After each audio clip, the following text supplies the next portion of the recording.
A Man and a Memory by Claire McGee. Blacksland 2774. Narrated by David Tredinnick. One can always look back on life and whisper, what if, or if only. Finlay had never found much comfort in such thoughts. He believed that there was no use crying over spilt milk. Choices were made, roads taken. Some led somewhere, some didn't, but all shaped who he had become. Now, sitting at his living room window with his first coffee of the day warming his hands, Finlay watched the world drift by. Yesterday's checkup had ended with his doctor's cheery verdict, "You're in good health for your age. Probably won't need to get your affairs in order for a good few years yet. Do you have a bucket list?" He laughed awkwardly after saying it, as if regretting the cliché. Finlay had simply raised an eyebrow and replied, "Good to know, and no." But the thought stuck. A bucket list. What would even go on it? He'd lived a life already. Still, he opened a notebook, stared at the blank page, and kept staring. "This isn't good," he muttered. By dusk, the sun dipped low behind chimneys, casting long shadows. The light reminded him, subtly, ominously, that sunsets came faster now. Time was no longer something he could pretend to have in endless supply. That night, alone in his bed, he made a decision. The next morning, he caught the number 94 bus to Trafalgar Square.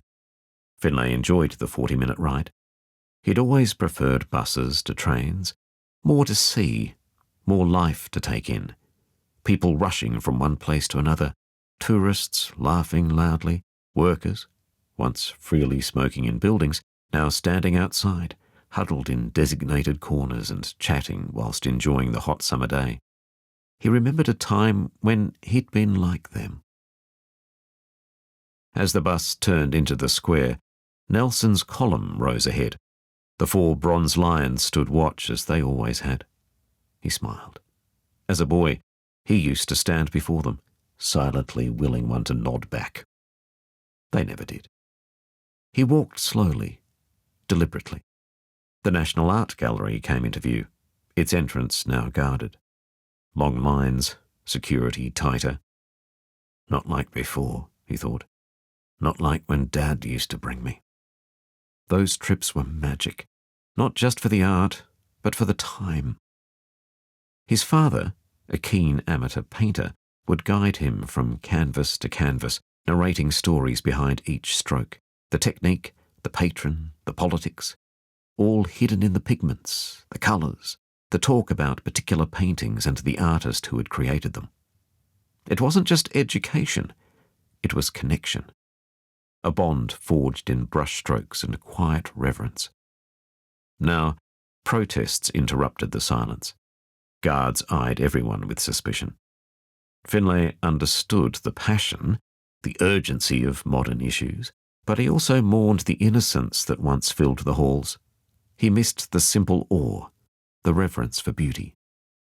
Standing before the work he most wanted to see, The Fighting Temeraire by J.M.W. Turner, Finlay felt something stir.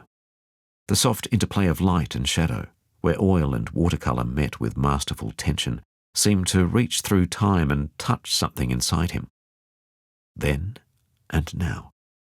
The world had changed. He had changed. Yet some things still spoke across the years. He wandered through the gallery, pausing at the painting that had drawn him there. His thoughts slipped backwards to a summer long gone, his 11th birthday. That year the birthday gift hadn't come in wrapping paper. It had come as a proposal.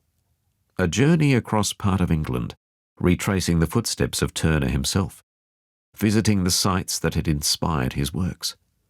Along with the promise came a small easel, sketchpad, box of watercolours and brushes. "We'll find the places Turner painted," his father said, "and you'll make them your own." They had travelled from Margate's chalky shores to Cornwall's restless tides, through the wild coast of Wales and the misted headlands of the north.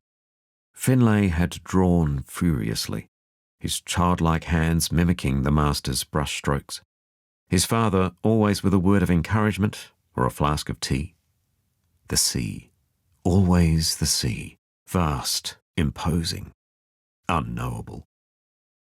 Turner hadn't just captured it as he saw it, but as he felt it. Finlay tried to do the same. The fighting Temeraire had always stayed with him, a poignant symbol of the end of an era. The once mighty warship Temeraire, towed by a humble steam-powered tug on its final journey to the scrapyard, marking the final glory of naval supremacy and the dawn of the industrial age. Now at 76, Finlay would take the journey again, not with a boy's breathless anticipation, but with the steadiness of age. Could he see it all again with the same eyes? Would he even recognize the landscape? The planning had begun in earnest. Hotels, B&Bs, guest houses, train and ferry timetables bookmarked. He wanted to journey the same route, stay in the same towns, look out at the seascape he looked at with his father. He wouldn't take an easel, not with his back, but a new sketchpad was a must. Perhaps some of the same light would fall again. At last, a first item for that blank page. Things had changed from then till now. He knew they would have. The modernization of the world had continued. He stood looking at the offshore wind farm off the coast of Margate, the white, sleek turbines with slow rotating blades, the whooshing of the blades as they sliced through the air. From a distance, the motion was serene, hypnotic. Up close, the mechanical hum drowned the sound of the sea wind. To some, they were symbols of progress. To Finlay, strangers in an old, familiar place. Again, sitting at his living room window with his first coffee of the day warming his hands, Finlay watched the world drift by. But things had changed.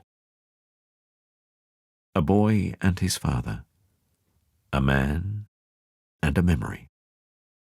The end. Freedom.